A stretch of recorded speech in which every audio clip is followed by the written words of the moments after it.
good morning. Hey, good morning. Thank you for coming down here. I know you have a busy schedule. We really appreciate you spending some time with us on the day with Trae today. Oh, yeah. Thank you for having me. I love watching the show. So when it was approached to me, I was like, count me in. I want to sit on the couch, There you answer the go. question, have a conversation.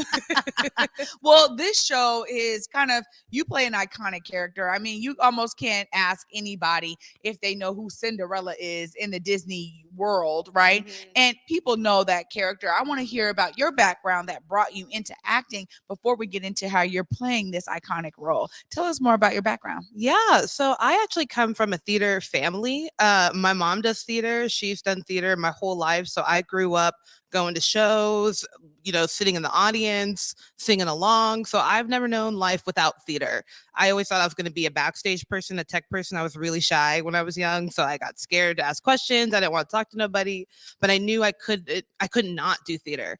So at first I did tech and stuff, and then I slowly was like, you know what, maybe I want to perform. But I did one show, and I actually did Into the Woods in high school, and I played the witch. So this is a show that's near and dear to me. So I've been performing professionally since 2011 now, but I've always done youth theater, grew up doing theater locally. I'm born and raised in Washington, from the South, from Des Moines, Kent area. So just been doing it and trying to do it. And now it's like, wow, here I am. I feel like I blinked and 20 years went by, 10 years went by. Yeah. Well, it's beautiful to hear this story and to know that you were able to do art where you grew up. I've said it on this platform many times. Folks are like, well, why haven't you moved to LA or, New York or like a larger market for media? And I'm like, the point for me is to be here in space to show Black creatives that we can make it right here. And I love hearing that you are one of those examples of that. When you think about this show in particular, I always say any play you're in, because I'm a theater kid myself. So I'm like right along with you. And when you say, look, this show is a little bit different than another show I've been in, so much of it is about your fellow cast members. How have you been able to connect with the others who are in Into the Woods with you? Yeah, I'm so blessed that I'm actually working with a lot of people who I've known through the community. We're an all local cast, which you don't see very often. And it's been really great. And it's really nice to have a smaller cast, because then you can also really connect and be with each other. So in rehearsals, we would all be together, like in the room, hanging out, laughing. Our director, Bill Berry, is very collaborative and loves community. So he's joking and kiki and haha with us. So it really feels like a strong family. And then you can really trust each other to make choices, to try. This is a very diverse cast, especially for this show. You don't usually see a lot of any people of color really in it. So to have so many and to be like, we want you authentically how you are, it's great, because then I can say, I'm going to be myself and I can trust you to be yourself, and I'm going to catch you no matter what you do. So it's been such a blessing. Well, that's beautiful to hear. And especially when there's intentionality to bring diverse actors and actresses into the space and into, some iconic stories that oftentimes don't represent that level of diversity. When you think about the storyline of Into the Woods, just give us some snippets. What are we expecting when we come and see the show? Yeah, so I love to call it like it's a mosh posh of journeys and stories and people that you've heard. So you have Cinderella, you have Jack of the Beanstalk, Little Red Riding Hood, Rapunzel, Prince Charming, all these characters that we know and love, but seen in a different light, seen in a way that is like as truly human, I like to say, and I like to think of. And what happens when you want something so badly and you'll do anything to get it? What are those consequences? Who do you leave behind? Who do you move forward with? And then what happens when you actually get what you want? Is it everything you hoped and wished for? Or are there holes? What happens when real life comes into play?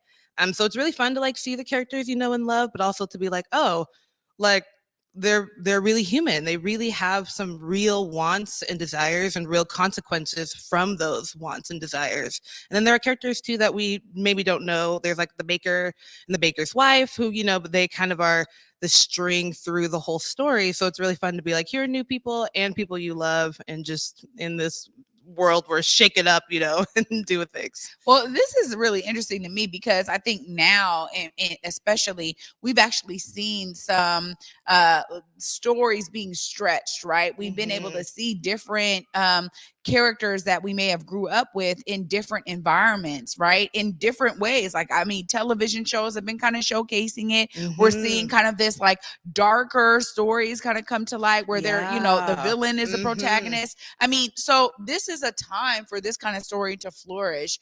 When you think about you playing Cinderella and, you know, again, an iconic character, you know, a lot of young people saw themselves, a lot of young women in particular saw themselves in the character of Cinderella. How are you bringing your lived experience to the role?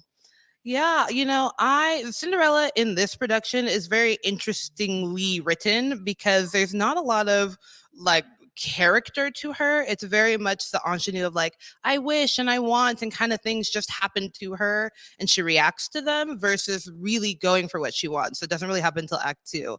So my personal goal was, how do I make her likable? How do I give her a personality that people actually care about versus, oh, it's Cinderella, so we already know her story, so we're just kind of rooting for her because we're supposed to. It's like, oh, I want you to actually care about her wish and her wants and her journey. So I really try to just put myself into it. When we auditioned for it, Bill was like, I really want her to be quirky. So we kind of went with this far off version where she was very like, what? Like, oh, you know, we were like, okay, we found the extreme. So where's the balance of that? So it was really fun to really bring myself into it. This is a role I wanted to play this role since I was like 13. Wow. So it's really a dream.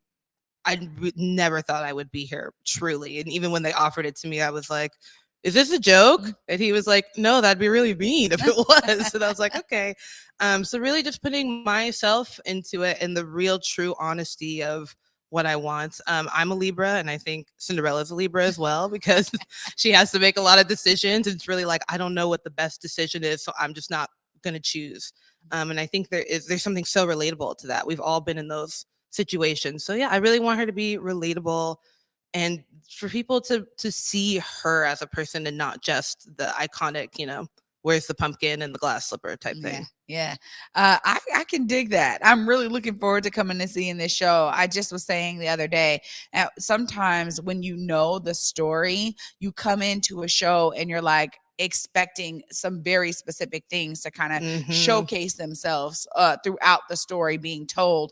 What I love is going into something and being like, I'm not really sure. So I don't want to read a bunch of reviews. I don't want to read a bunch of things before I come in, because I want to really come with a fresh, clear mind of, you know, what am I gonna take from this and how am I going to like experience the show? When you think about this being at Fifth Ave Theater, you know, Fifth Avenue has been very much a great partner with us at Converge. And I think, you know, part of it has been their dedication to community, to bringing local talent in, diverse talent. How have you been able to experience that level of intentionality as you've been in this play?